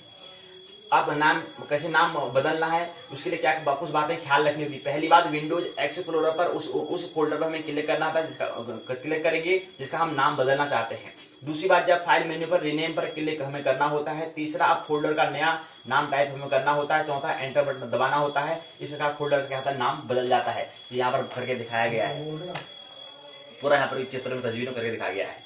उपयुक्त चरणों का ही उपयोग करके आप अपना फाइल का नाम बदल सकते हैं। तो यहीं पर सत्र क्या है, पहला पूर्ण होता है पुस्तक के माध्यम से। तो पाठशाला का जो पहला भाग है, 2 चरण पूरे होते हैं। आइए पाठशाला के दूसरे भाग, पाठ्यचर्या नाटक अलंकार, उत्तराखंड मुक्त विश्वविद्यालय के स्टाफ के प्रथम वर्ष के प्रथम प्रश्न पत्र है। इस यहाँ पर पहले प्रश्न पत्र जो है उसमें नाटक अलंकार छंद प्रश्न चर्चा प्रथम दिवस है। 2 दिन की यहाँ पर क्या होता है, प्रश्न चर्चा होती है। आज हम यहाँ पर प्रश्न चर्चा में प्रथम दिवस पर रिवीजन पुनः दर्शन लेने का प्रयास यहाँ पर कर रहे हैं। खंड 1 है अभिज्ञान शाकुंतलम नाटक। ड्रामा को हमने समझने का प्रयास यहाँ पर किया था। ड्रामा में क्या होता है, ड्रामा में ड्रामा नाटक होता है, पहले खंड में हमने समझा था अभिज्ञान शाकुंतलम में 7 अंक दिए हुए हैं।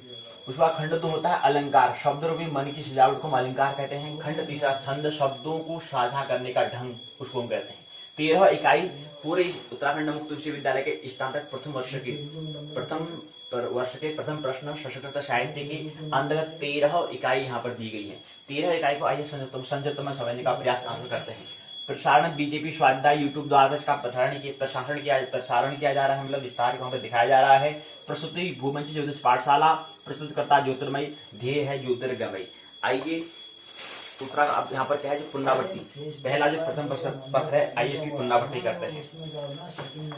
अभिज्ञान शाकुंतलम में हमने देखा कि 13 इकाई यहाँ पर दी गई है। पहली इकाई है नाट्य साहित्य का उद्भव। प्रथम खंड में आइए प्रवेश करें। प्रथम खंड है अभिज्ञान शाकुंतलम। पहली इकाई नाट्य साहित्य का उद्भव कैसे हुआ, कैसे उसका विकास हुआ, कालिदास का जीवन वृत्त, उसके काव्य प्रतिमा क्या है, ये हमने पहली इकाई में समझने का प्रयास किया था। उसका दूसरी इकाई में अभिज्ञान शाकुंतलम का कथा वस्तु क्या है, पात्रों का चरित्र चित्रण हमने किया था। पात्रों के चरित्र में हमने 3 मुख्य बात हमने समझी थी, दुष्यंत, शकुंतला और कड़ुवथा कश्यप ऋषि की हमने बात की थी। उनके चरित्र को 3 तरह से प्रश्न पूछे जाते हैं, छोटे प्रश्न पूछे जाते हैं, ये हमने देखने का प्रयास। ग्रंथ का नाट्य शास्त्रीय विशिष्टता क्या है, पारंपरिक शब्दावली, हमने दूसरी इकाई में समझने का प्रयास, प्रथम खंड अभिज्ञान शाकुंतलम के अंतर्गत हमने समझने का प्रयास किया। इसी के बाद तृतीय इकाई है अभिज्ञान शाकुंतलम के प्रथम अंक का मूल पाठ क्या है, अर्थ क्या है, व्याख्या क्या है, यह हमने समझने का प्रयास किया था तीसरी इकाई में। चौथी इकाई में अभिज्ञान शाकुंतलम के द्वितीय और तृतीय अंक मूल पाठ अर्थ व्याख्या को हमने समझने का प्रयास चतुर्थ इकाई में किया था। पंचम इकाई में अभिज्ञान शाकुंतलम में चौथे अंकों का जो मूल पाठ अर्थ व्याख्या क्या है, ये हमने समझने का प्रयास पांचवें इकाई में किया था। चतुर्थ अंक अभिज्ञान शाकुंतलम के 7 अंक हैं, जिसमें उत्तराखंड मुक्त विश्वविद्यालय ने केवल 5 अंक रखे हैं, 2 अंक को उन्होंने छोड़ दिया है। तो पांचवें इकाई में हमने चतुर्थ अंक का मूल पाठ अर्थ व्याख्या को समझने का प्रयास किया। छठे में अभिज्ञान शाकुंतलम के पंचम अंक मूल पाठ अर्थ व्याख्या को हमने समझने का प्रयास यहाँ पर किया। इसी क्रम में पहला खंड जो है अभिज्ञान शाकुंतलम। अभिज्ञान शाकुंतलम क्या होता है? अभिज्ञान शाकुंतलम क्या है? एक नाटक है, एक ड्रामा है, एक नाटक है। इसमें क्या होता है, इसमें मुख्य जो अभिज्ञान जो शब्द हम आप कह रहे हैं, जो उसका नाटक का नाम जो हम रखा है अभिज्ञान शाकुंतलम, यहाँ पर होता क्या है? अभिज्ञान, ज्ञान माना होता है ज्ञान, जानकारी कहते हैं, लेकिन अभिज्ञान माना होता है कि किसी चीज के, किसी चिन्ह से उसकी याद आना, वो अभिज्ञान कहलाता है। अभिज्ञान माना होता है स्मरण की, यहाँ पर बात करते हैं, लेकिन किसी के माध्यम, कोई चिन्ह के माध्यम से जहां पर जो हमें स्मरण आ जाता है, उसको अभिज्ञान हम कहते हैं। तो ऐसे ही कुछ दुष्यंत ने कहता है कि शकुंतला को अंगूठी दी हुई थी, अंगूठी एक निशान थी, एक चिन्ह था, जिससे जब उसको वहां जाते हैं तो उसका क्या होता है, शकुंतला उसके हाथ से अंगूठी जब नदी से पार होकर जब राजा के महल में आती है, राज दरबार में आती है, तो वहां पर जब वो पानी जारी होती है तो उसके हाथ से अंगूठी गिर के तालाब में गिर जाता है या समुद्र में गिर जाता है, तो अंगूठी भूल जाती है। अब वहां पर जब राज दरबार में जाता है तो कहता है, दुष्यंत कहता है मैं तो नहीं जानता आप कौन हो, आप पहली बार यार, मैं नहीं जानता हूँ। और दूसरी क्योंकि शकुंतला को श्राप भी मिला हुआ था, क्योंकि जब वहां पर ऋषि आए थे तो उन्हें श्राप इसलिए दिया था क्योंकि वहां पर ऋषि आए हुए, और क्या है, शकुंतला अपने मस्त ध्यान मस्त है जी, कोई अतिथि आए, इसको अतिथि संस्कार करना है, उसको कुछ पता नहीं, वो अपने ध्यान, दुष्यंत के ध्यान में मग्न थी। तो वहां पर क्या होगा, जो ऋषि जो है श्राप दे देते हैं इसको। अब ऋषि कौन है, इस पर आप विचार करेंगे, कौन, किन ऋषि ने श्राप दिया शकुंतला को कि आप, मैं यहाँ पर आया हूँ, आप जिसके बारे में आप सोच रहे होंगे वो आपको भूल जाए, भूल जाता है। लेकिन फिर बाद में उनकी सभी शकियां जो होती है, वो कहते प्रार्थना करते हैं आप ऐसा मत करो, ऐसा मत करो, तो फिर कहते ऋषि कहते हैं कि आपको उसको निशानी आप दिखाओगे तो याद भी आ जाएगा। तो अभिज्ञान वहां पर हो जाता है। अभिज्ञान मतलब कोई ऐसी निशानी, कोई ऐसा पहचान जिससे क्या आ जाए, याद आ जाए, स्मरण आ जाए, कोई अभिज्ञान है। ऐसे हम भी अपने जीवन में, और अभिज्ञान शाकुंतलम, और शाकुंतलम क्योंकि शकुंतला को क्या हुआ था, विस्मरण, शकुंतला का विस्मरण हुआ था दुष्यंत क्या हुआ था, दुष्यंत का शकुंतला का विस्मरण, शकुंतला को भूल गया था, इसलिए इसका नाम अभिज्ञान शाकुंतलम पड़ा। शकुंतला को दुष्यंत भूल चुका था, और अभिज्ञान में निशानी के माध्यम से शकुंतला का स्मरण हुआ, इसलिए इसका नाम अभिज्ञान शाकुंतलम पड़ा। और ये विश्व में प्रसिद्ध क्यों है? विश्व में प्रसिद्ध इसलिए क्योंकि हम भी कुछ अपने जीवन में अभिज्ञान हो चुका, हमें क्या हुआ, विस्मरण कुछ हो चुका है, हमें भी कुछ इस तरह से, जैसे दुष्यंत को कुछ याद आती है कुछ निशानी के बहाने, ऐसे हमारे कुछ निशानी के बहाने हमें भी कुछ स्मरण आना है, ताकि हम भी मोक्ष को, निर्माण को, अपनी जन्म जन्मांतर के चक्रों से बाहर निकले। कुछ ऐसी निशान, कुछ ऐसी पहचान हमें मिल जाए जिससे हमें स्मरण आ जाए कि हाँ, हम यही है, हमारा स्वभाव ये है, हम भी स्वतंत्र हो जाएं, मुक्त हो जाएं, मोक्ष निर्माण को प्राप्त करें। इसलिए ये अभिज्ञान क्या है, विश्व में अभिज्ञान शाकुंतलम जो नाटक है विश्व में प्रसिद्ध है। प्रसिद्ध होने का एक ही मतलब यही है। तो हमने ये प्रथम खंड में 6 इकाइयां थी, जिसमें 5 अंक हमने लिए। पहले और द्वितीय इकाई में हमने किया, पहले में नाट्य साहित्य कैसे उद्भव हुआ, कैसे विकास हुआ, कालिदास के जीवन वृत्त को हमने समझने का प्रयास पहले इकाई में। दूसरे इकाई में कथा वस्तु, पात्रों का चरित्र हमने, जो विज्ञान शाकुंतलम नाटक है उसमें कथा वस्तु क्या है, पात्रों का चरित्र हमने समझने का प्रयास, ग्रंथ का नाट्य और शास्त्रीय विशेषता क्या है ये हमने समझने का प्रयास दूसरी इकाई में करा था। तो यहीं पर क्या है, प्रथम खंड पूर्ण हो गया था। इसी क्रम में द्वितीय खंड आता है, अलंकार को हमने समझने का प्रयास करा था। अलंकरोति इति अलंकार। अलंकार मतलब जैसे हम कहते हैं कि कोई स्त्री होती है या कोई पुरुष होता है, अपने आप को क्या है शोभायमान दिखाने के लिए क्या है, अलंकार मतलब आभूषणों को क्या है धारण करता है, ताकि वो स्मार्ट सुंदर दिखे। क्या दिखे, स्मार्ट दिखे, सुंदर दिखे, खूबसूरत दिखे के लिए क्या करता है, वो धारण करता है। शोभा को बढ़ाने के लिए कुछ आभूषणों को क्या करता है, धारण करता है। वस्त्रों को, कपड़ों को, अलग अलग तरह से कपड़े, कभी लाल, पीले, चमकीले रंग के लिए, ताकि मैं भी स्मार्ट दिखूं, खूबसूरत दिखूं, क्या करता है, धारण करता है, भूषण करता है, आभूषणों को धारण करता है। इसी प्रकार से हम भी क्या है, शब्दों को धारण करते हैं किसी व्यक्ति के लिए, किसी व्यक्ति से कुछ बात करने के लिए उन आभूषणों को हम धारण करते हैं। जैसे हम कहते हैं कि यार इसका मुख क्या है, चंद्रमुखी, हम कहते हैं इसका क्या है मुख, ऐसा मानो चंद्रमा का जैसा मुख जिसका हो वो चंद्रमुखी। मृग नयनी, जैसे मृग का ऐसा नयन, जिसकी नयन ऐसे मानो मृग नयनी हो, जिस ऐसे नयन, ऐसे आंख, जिसकी आंख क्या हो मृग जैसे हो, मृग नयनी। तो ऐसे हम क्या करते हैं, अलंकार में शब्दों का क्या करते हैं, धारण करते हैं और फिर दूसरे व्यक्ति को तारे को करते हैं। ये कहता है अलंकार। तो अलंकरोति इति कारो, जो शोभा को बढ़ाता है, शब्द रूपी को जो की शोभा जो बढ़ाई वह अलंकार है। जैसे हम कहते हैं कि हमारे शरीर को सुंदरता को बढ़ाने के लिए हम आभूषणों को धारण करते हैं, बहुत घड़ी, बाल इत्यादि जो धारण करते हैं आभूषण को बढ़ाए, वो क्या है, वो हमारे लिए हमारी बात तल पर बात है। अलंकार में शब्दों के माध्यम से करते हैं तो अलंकार कहलाता है। यहाँ पर हमारे आभूषण को धारण करते हैं ताकि हम सुंदर दिखें, खूबसूरत दिखें, वहां पर शब्दों को हम धारण करते हैं, वो अलंकार। अलंकरोति इति अलंकार, जो हमारे क्या करे, अलंकार को, शोभा को बढ़ाए, हमारी सुंदरता को बढ़ाए, तो होता है। और दूसरी क्या है, शोभा को बढ़ाने का अलंकार में ये भी होता है कि दूसरी क्या होती है, अलग, क्योंकि प्रत्येक व्यक्ति क्या है, यूनिक है, प्रत्येक व्यक्ति मौलिक है, इसलिए भिन्न भिन्न होना चाहिए। इसलिए कुछ व्यक्ति का सबका अलग अलग ढंग होता है। आपने गौर किया होगा कि जो हमारा अंगूठा, अंगुली का जो फिंगरप्रिंट होता है, कभी किसी से मैच नहीं करता है। अभी तक जितने व्यक्ति ने जन्म ले चुका है उनका फिंगरप्रिंट कर लें, उनकी अंगुली का छाप लें, या आने वाले जो व्यक्ति होंगे उनका फिंगरप्रिंट लें, और अभी जितने लोग यहाँ पर हैं, 8 अरब करीब यहाँ पर लोग हैं, 8 अरब लोग यहाँ पर हैं, उनका फिंगरप्रिंट किसी से मैच नहीं खाएगा। तो प्रकृति क्या है, इतना डिफरेंट क्या है, इतनी मौलिकता, इतनी यूनिक हमें देती है, इसलिए सबका अलंकार अलग अलग ढंग के होने चाहिए भाई। प्रत्येक व्यक्ति जब प्रकृति ने जब भिन्नता दी है तो हमें भिन्नता होनी चाहिए। तो इसलिए भिन्न भिन्न रूप से आप अपने कोई धारण कर सकता है, कोई आभूषण को धारण कर सकता है, कोई अलग कर सकता है, ताकि मैं उससे भिन्न दिखूं, ताकि मैं यूनिक दिखूं। इसलिए कोई अपना सबका अलग अलग शौक होता है, वो हम कह सकते हैं। शौक मतलब कहता है स्वतंत्रता, मतलब दूसरों से अलग मेरी जो पहचान है बनाने के लिए कुछ चीजों को हम धारण करते हैं, चाहे वो घड़ी को धारण करना हो, चाहे हमें बालों को धारण करना हो, चाहे कपड़े को धारण करना हो, या दूसरों पर हमें क्या दूसरों से ज्यादा स्मार्ट देखें इसलिए भी करते हैं। ये दोनों व्यक्ति क्या मनोदृष्टि पर निर्भर करेगा जी, आप किस दृष्टि पर, किस मन की इच्छा पर कर रहा है, दूसरों को दिखाने के लिए कर रहा है या अपने आप को दिखाने के लिए। कभी आपने गौर किया, हम जब कभी शादी समारोह होते हैं, वहां जाते हैं, वहां के हम बड़े सस्ते धसते हैं।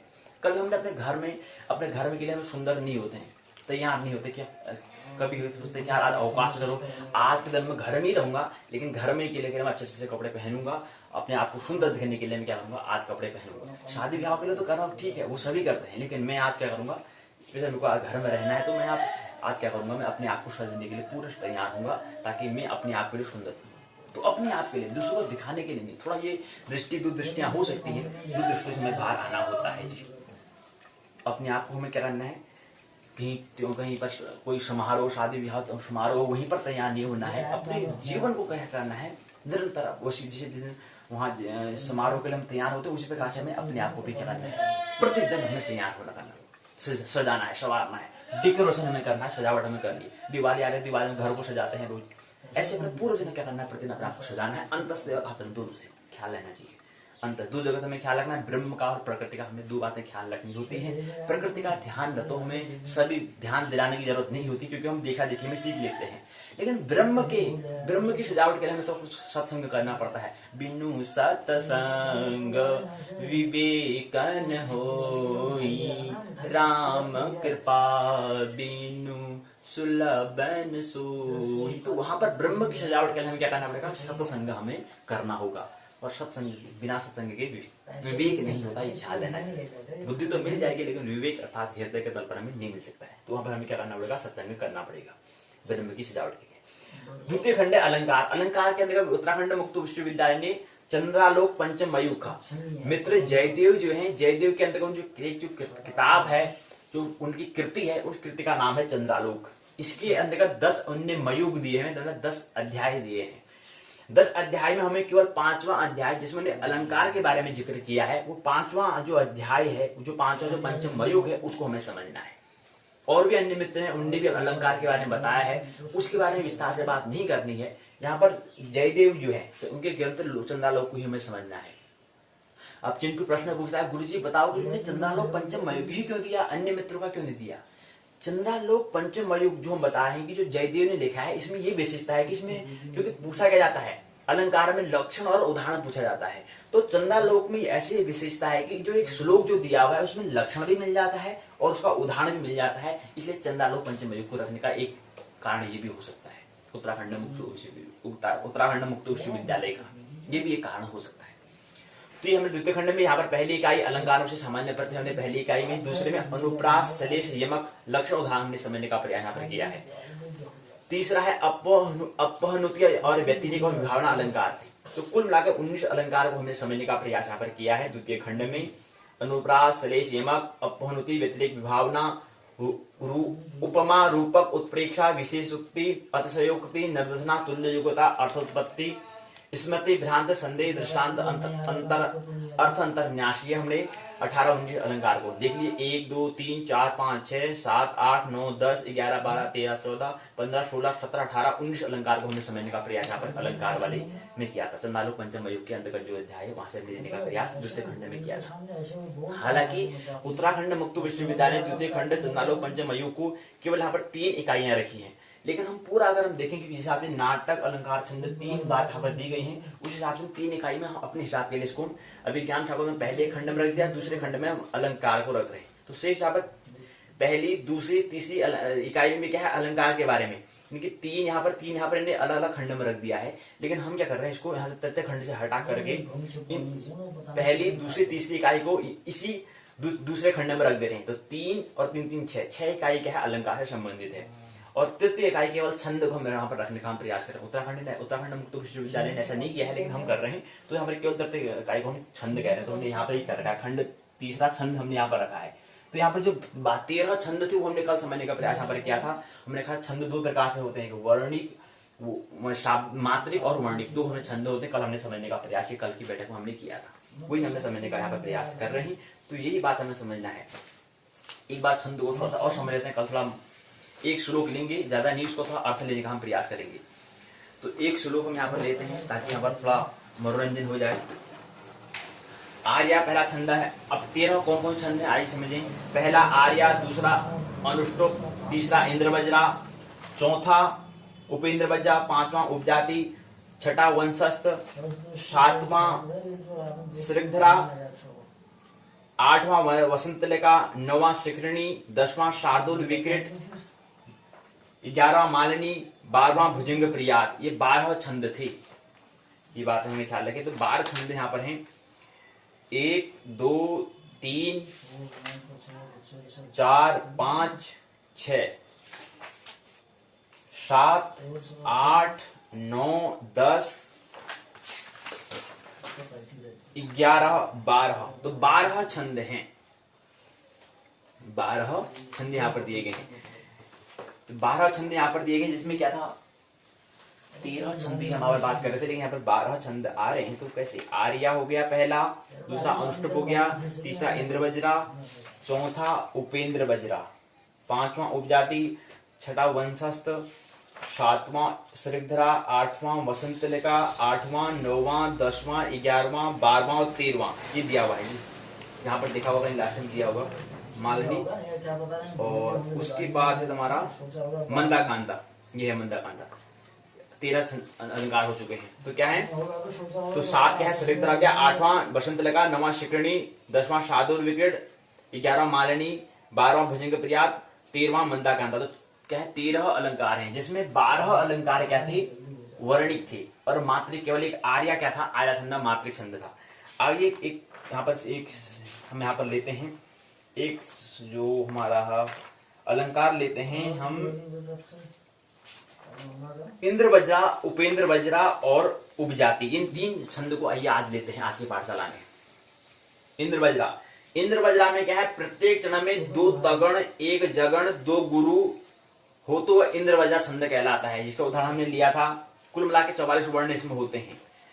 नीलाम्भुजश्यामलिकोमलांगं सीता समारोपितवाम भागम।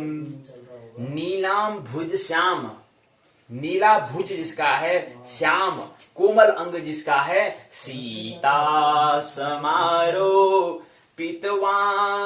भागम, सीता जो है जिसके बाएं भाग में, बाएं हाथ मतलब बाएं भाग में, वाम अंग में जो विराजमान हो। सीता समारोपितवाम भागम, पाणौ महाशायक चारु चापम, नमामि रामम रघुवंशनाथम। रघु के वंश में जो अवतार लेने वाले रघुनाथ हैं उनको मैं प्रणाम करता हूं, ऐसा है यहाँ पर दिया गया है। अयोध्या कांड में दिया गया है नीलाम श्याम, उसको आप जैसे अयोध्या कांड के जो मंगलाचरण यहाँ पर गोस्वामी तुलसीदास जी कर रहे हैं, वहां पर अंतिम यहाँ पर श्लोक पर दिया गया है। तो ये इंद्र वज्रा। और दूसरा यहाँ पर महत्वपूर्ण जो छंद है, यहाँ पर उत्तराखंड मुक्त विश्वविद्यालय जरूर पूछता है, इंद्र वज्रा, उपेंद्र वज्रा, उपजाति। नहीं पूछेगा तो उपजाति को पूछ लेगा, उपजाति किसे कहते हैं बताओ, पूछ दिया। यहाँ पर पूछा है उपजाति छंद को लक्षण एवं उदाहरण से स्पष्ट कीजिए, पूछ दिया। तो कैसे होते हैं, तो उपजाति के लिए हमें क्या करना, इंद्र वज्रा को समझना होगा और उपेंद्र वज्रा को, जो हमने कल बात की थी। यहाँ पर पूछ दिया कि किस छंद के प्रत्येक चरण में जगण, तगण, जगण 2 गुरु होते हैं, बताओ। तो इसलिए 3 छंदों में अगर हम 3 छंदों को तैयार करते हैं तो एक प्रश्न जरूर पूछा जाता है उत्तराखंड मुक्त विश्वविद्यालय के द्वारा। दूसरा है उपेंद्र वज्रा, जिसमें क्या हो, 4 पादों में जगण, तगण, जगण और तथा पादों के अंत में गुरु वर्ण हो, उसे हम उपेंद्र वज्रा कहते हैं। इसका लक्षण क्या है, जत जास ततो गौ। कभी कभी पूछा जाता है कि इसका लक्षण क्या है। लक्षण ये होता है कि जत जास ततो गौ, ये क्या है, इसका लक्षण है। अब इसका उदाहरण कहते हैं, उदाहरण के लिए उदाहरण ने बताया था, त्वमेव माता च पिता त्वमेव, त्वमेव बंधु च सखा त्वमेव, त्वमेव विद्या द्रविणं त्वमेव, त्वमेव सर्वं मम देव देव। तो उपेंद्र वज्रा इसमें क्या आएंगे, एक जगण आएगा, एक तगण आएगा, एक जगण आएगा। अब जगण हमने कल याद एक सूत्र बताया था, य माता राजभान सलगा। हमने कहा था कि गण 3 वर्णों से मिलकर बना हुआ था, उसको गण कहते हैं। 3 शब्दों, 3 वर्णों से, 3 अक्षरों से मिला हुआ शब्द को हम गण कहते हैं। और उसमें एक फॉर्मूला हमने दिया था, य माता राजभानु सलगा, 8 गण होते हमने कहा था। और जिसके आखिर जो पहला शब्द होगा उसके हिसाब से उसका नामकरण हो जाएगा। जगण जो होगा तो जगण बन जाएगा, तो होता तगण बन जाएगा, न होता नगण बन जाएगा। जिस पहला अक्षर होगा उस हिसाब से उसका गण बन जाएगा। इसी क्रम में ये उपेंद्र वज्रा हमने बताया। अगला आता है उपजाति। उपजाति में बताया था कि क्या होता है, उपजाति में प्रथम और चतुर्थ में क्या उपेंद्र वज्रा हो। अभी उपेंद्र वज्रा हमने समझा था। तो प्रथम और चतुर्थ चरण में हमने कहा था कि श्लोक के 4 चरण यहाँ पर होते हैं, 4 चरण यहाँ पर होते हैं। आप देखिए यहाँ पर हमें दिखाने का प्रयास क्या है, त्वमेव माता च पिता त्वमेव, ये पहला क्या हुआ, चरण, पहला पाद हुआ। त्वमेव बंधु च सखा त्वमेव, ये दूसरा पाद हुआ। त्वमेव विद्या द्रविडम त्वमेव, ये तीसरा चरण हुआ। त्वमेव सर्वं मम देव देव। ये चौथा चरण हुआ। तो इन 4 पादों तथा 4 चरणों से क्या होता है, श्लोक बनता है। अब नियम क्या कहता है उपेंद्र वज्र उपजाति के लिए? नियम क्या कहता है? कहता है कि जिसके पहले और चतुर्थ चरण में, अर्थात पहला चरण त्वमेव माता च पिता त्वमेव, पहला चरण पहला और चतुर्थ चरण त्वमेव माता च पिता त्वमेव, ये पहला चरण हुआ। इसके बाद कहता है चौथा चरण होता है त्वमेव सर्वं मम देव देव, ये चौथा चरण है।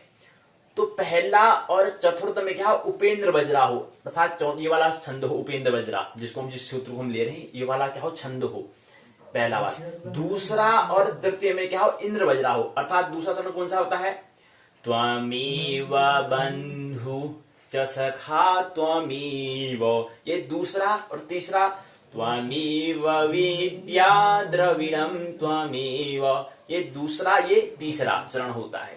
इसमें क्या हो, इसमें इंद्र वज्रा हो। इंद्र वज्रा का हमने बताने का प्रयास यहाँ पर किया था, ये इंद्र वज्रा वाला जो नियम लागे, उसके लिए हमने सूत्र बताया था कि नीलांभुज श्यामल कोमलांगम सीता समारोपित वाम भागम पाणौ महासायक चारु चापम नमामि रामं रघुवंशनाथम। तो ये वाला सूत्र जो, अर्थात इंद्र वज्रा वाला जो नियम लागे, तब जाके उपजाति क्या होता है, उपजाति छंद बनता है। ये हमें ख्याल रखना होता है। पहले चतुर्थ में उपेंद्र वज्रा, दूसरे और तीसरे चरण में क्या हो, इंद्र वज्रा जो भाव लगता है वो उपेंद्र वज्रा उपजाति छंद कहलाता है। इसी क्रम में वंशस्थ ने बताया था कि वसंत की हमने बात यहाँ पर की थी, वंशस्थ की हमने यहाँ पर बात की थी। इसी क्रम में फिर मैंने श्रद्धरा की बात की थी, या सृष्टि राज्या या सृष्टि सृष्टि राज्या बहति विधि हुतम ह्याह वीर्या च होत्री, ये द्वे कालम विधत्तः श्रुति विषय गुणा या स्थिता व्यापकं विश्वम यामाहु सर्वबीज प्रकृति रीति यः प्राणिनः प्राणवन्तः प्रतीक्षाभिः प्रपन्नस्तोऽनुभिरवतु वस्ताभिरष्टाभिरीशः। ये क्या था, श्रद्धरा छंद था। इसका लक्षण क्या होता है, लक्षण होता है कि मगण रगण भगण नगण अंत में 3 अगण हो और 7वें वर्ण में यदि थोड़ा विराम हो, वो छंद कौन सा, श्रद्धरा कहलाता है। ये इसका लक्षण होता है। और उसके बाद यहाँ पर ये हमने सृष्टि बनाया था। और साथ क्या होता है, पहले पाद में 21 अक्षर वाला होता है, तो 21 चौको 84 होता है। तो 84 क्या होने चाहिए, वर्ण होने चाहिए। वर्ण क्योंकि क्या है, श्रद्धरा वर्णिक छंद है, ना कि मात्रिक छंद। केवल मात्रिक छंद जो उत्तराखंड मुक्त उच्च विद्यालय के द्वारा 13 दिए गए जो 13 छंद हैं, उसमें केवल आर्या छंद क्या है, कि मात्रिक छंद है। शेष 12 छंद क्या है, वर्णिक छंद होते हैं, मात्रा होती है वहां पर। तो कितने मात्रा, 84 मात्रा वर्ण होने की, अक्षर होने की, अक्षर की गिनती होती है, वहां पर मात्रा की गिनती होती है। हमने कल समझने का प्रयास यहाँ पर किया था। वसंत लका मैंने बताया था, वसंत लका में क्या हो, जिसमें तगण भगण 2 जगण 2 गुरु हो तो वसंत लका कहलाता है। इसके लिए हमें सूत्र क्या कौन था, या कुंदेन्दु तुषार हार धवला या शुभ्र वस्त्रावृता या वीणा वरदंड मंडित करा या श्वेत पद्मासना या ब्रह्माच्युत शंकरः प्रभृतिर्दैवैः सदा वन्दिता सा मां पातु सरस्वती भगवती निःशेष जाड्यापहा। वसंत तिलक का छंद यहाँ पर दिया गया है। इसमें क्या है, इसमें अगर ध्यान पूर्वक, अभी हमारे पास यहाँ पर समय नहीं है, समय का अभाव होने कारण विस्तार से बात नहीं कर पा रहे हैं, ये था हमारी मजबूरी है। नहीं तो इसमें क्या था, एक तगण भगण 2 जगण 2 गुरु होते हैं, तो ऐसा इसमें ढंग इसमें दिखता है। अब तगण भगण के लिए यमाता आज भाने की सलगा वाला जो सूत्र दिया उसको देखना है, इसमें तगण और नियम देखना है, उसमें हमें ख्याल रखना है। लघु और गुरु का हमें ख्याल रखना है। लघु के लिए क्या होगा, उसके लिए हमें 1 मात्रा दिया होगा, और गुरु के लिए हमें एस दिशा में दिया होगा। तब हमने समझने का प्रयास किया था। लघु दीर्घ और पलुत हमने समझने का प्रयास किया था। ओम हमने लिया था, ओम में 3 शब्द बना था, वो पलुत था। ओ का ही तीसरा और भी तीसरा भाग जो था ये, तो ये 3 भाग में समझने का हम प्रयास किया था। तो वसंत लका में ये होता है। अगला इसी क्रम में आता है शिखरणी। हमने लिया था, शिखरणी में हमने क्या था, शिखरणी में ये हमने बात की थी कि इसमें क्या हो, यगण मगण नगण सगण भगण हो, अंत में एक लघु हो, एक गुरु हो, तो शिखरणी छंद कहलाता है। अगला इसी क्रम में शार्दूल विकृत छंद में क्या होता है, इसके लक्षण उदाहरण बताते हैं, जिसमें क्या हो, चार प्रत्येक क्रम से मगण सगण जगण मगण सगण जगण सगण तगण हो। क्या बात है, सभी गण अलग अलग है भाई, 8 गण होते हैं। 8 गण में से मगण सगण जगण सगण तगण तगण। अब देखो मगण का में तीनों ऐसे होते हैं, सगण में 2 खड़ी रेखाएं, एक ऐसे होता है, जगण में एक खड़ी, एक एस का, एक खड़ी रेखा, 2 खड़ी रेखा, एक एस, और तगण में 2 एस, एक खड़ी रेखा होती है। तो ये इसका चिन्ह होता है। तो ये बता रहे इसके चिन्ह से हाँ बताओ, इसे जो वर्ण चिन्ह है सहित इसको बताना है, इसके लक्षण उदाहरण में बताना है, लक्षण ही होता है इसमें। इसी क्रम में हमने इसको लिया था, तो मैंने कहा था कि कौन सा है, अयोध्या कांड में जाएंगे तो अयोध्या कांड में सुंदर वर्णन मिलता है। गोस्वामी तुलसीदास जी कहते हैं, यस्यां केच विभाति भूधर सुता देवापगा मस्तके बाले भाल विदुर गरल चरणं यस्योरसी व्यालराट सोऽयं भूति विभूषणः सुरवर सर्वाधिप सर्वदा सर्वः सर्वगतः शिव शशिवः श्री शंकरं पातु माम्। इसी क्रम में अगला छंद आता है मालिनी छंद आता है। मालिनी छंद है, मालिनी छंद में क्या होता है, मालिनी में 2 नगण, 1 मगण, 2 यगण होते हैं। 8वें और 7वें वर्ण में क्या होता है, 8वें और तदंतर 7वें वर्ण में हमें यति थोड़ा रोकना पड़ता है, विराम में करना पड़ता है, तो ये मालिनी छंद कहलाता है। इसमें हमने लिया था, अतुलित वलधामं हिमशैलाभदेहं धनुजवर कृशानं ज्ञानिनामज्ञं सकलगुणनिधानं वानराणामरीशं रघुपतिप्रियभक्तं वातुजातं नमामि। तो इसमें अगर विस्तार से अगर ध्यान पूर्वक देखेंगे तो यहाँ पर 2 नगण मिलेंगे, 1 मगण मिलेगा, 2 यगण मिलेगा, 8वें और 7वें में वर्ण में हमें यति करके रुकना पड़ेगा, तो मालिनी छंद कहलाएगा। इसी क्रम में भुजंग प्रियात अगला है, जिसमें क्या हो, 4 यगण वाला छंद हो। एक बहुत बार प्रश्न पूछा जाता है कि किसमें 4 गण है, किसमें 4 यगण होते हैं, इसमें 4 के 4 यगण होते हैं। भुजंग प्रियात का लक्षण है, क्या है इसका उदाहरण, इसका है, नमामि समीशान निर्वाण रूपम व्यापकं ब्रह्म वेद स्वरूपम निजं निर्गुणं निर्विकल्पं निरीहं चिदाकाशमाकाशवासं भजेहम्। क्या होता है, शिष्य काकभूषण जी के वहां प्रसंग वहां पर आता है, काकभूषण जी गौड़ की बड़ी अच्छी बात कथा बता रहे हैं। तो वहां पर एक शिष्य, मतलब गुरु का शिष्य का उसको प्रणाम नहीं करता हूँ, काकभूषण जी अपना जिक्र गौड़ जी को बताते हैं कि एक बार मैंने अपने गुरु जी को प्रणाम ही नहीं किया, तो वहां पर गुरु जी ने मेरे को तो क्षमा कर दिया। लेकिन इतने में शिव जी क्या हुए, बड़े क्रुद्ध हो गए, बड़े गुस्से हो गए। तो वहां पर फिर जब शिव जी को शांत करने के लिए गुरु जी प्रार्थना करते हैं, शिष्य को बचाने के लिए, शिष्य की सुरक्षा करने के लिए क्या प्रार्थना करते हैं, आइए इसको उच्चारण करते हैं। नमामि शिव जी की प्रार्थना हो रही, शिव जी के लिए प्रार्थना कर रहे हैं गुरु, ताकि शिष्य को क्षमा कर दो, शिष्य की कोई गलती नहीं है। काकभूषण जी गरुड़ जी का मस्त प्रसंग चल रहा है जी, कोई प्रसंग वो यहाँ पर समझेंगे, आइए समझे। तो यहाँ पर गुरु प्रार्थना कर रहे हैं शिव जी से, मेरे शिष्य को क्षमा करो क्षमा करो। शिव जी कहते हैं नहीं क्षमा करेंगे, तो इसलिए प्रार्थना करते हैं। शिव जी बड़े भोले भाले हैं, ये शिव जी का जो सूत्र है इसको समझते हैं, तो शिव जी बड़े प्रसन्न हो जाते हैं, खुश हो जाते हैं, फिर माफी कर देते हैं। ठीक है, आइए।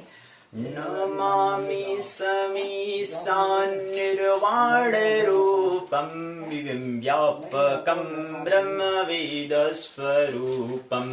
एक शब्द क्या बोले, नमामि समीशान निर्वाण रूपम व्यापकं ब्रह्मविद्वत्स्वरूपं निजं निर्गुणं निर्विकल्पं निरीहं चिदाकाशमाकाशवासं भजेऽहम् निराकारमोङ्कारमूलं तुरीरं गिराज्ञानगोतीशमीशं गिरीशं करालं महाकालकालं कृपालं गुणागार संसारपारं नतोऽहं तुषारादिसङ्काशगौरं गवीरं मनोभूतकोटे प्रभासि शरीरम् स्फुरमौल्लिकल्लोलिचारुगङ्गा लसद्बालभालेदकण्ठे भुजङ्गा चलत्कुण्डलं भुसुनेत्रं विशालं प्रसन्नाननं नीलकण्ठं दयालं मृगादिश्चराम्बरमुण्डमालं प्रियं शङ्करं सर्वनाथं भजामि प्रचण्डं प्रकष्टं प्रबलं परेशम् अखण्डम् अजभानुकोटिप्रकाशं तिरशूलनिर्मूलहं शूलपाणिं भजिं भवानीपतिभावगम्यं कलातीतकल्याणकल्पान्तकारी सदा सज्जनानन्ददाता पुरारी चिदानन्द सन्दोहमोहापहारी प्रसिद्ध प्रसिद्ध प्रुमन्थधारी